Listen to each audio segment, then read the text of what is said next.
тоҷикистон 55 миллион доллар кӯмаки башардӯстона дарёфт кард.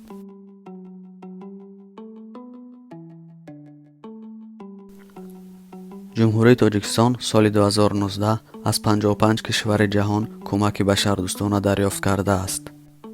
кӯмакҳои дарёфткардаи Тоҷикистон дар соли 2019 18,3 тонна мебошанд.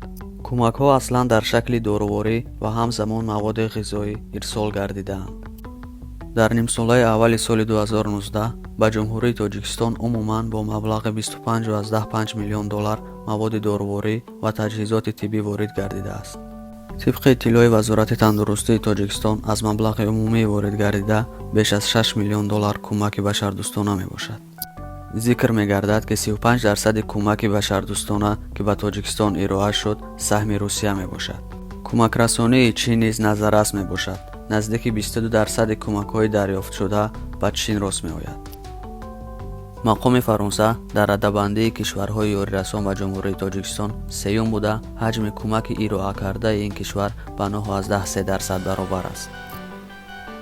ҳудуди 8,3% кӯмакҳои дарёфтшуда аз кишвари Ӯзбекистон мебошад.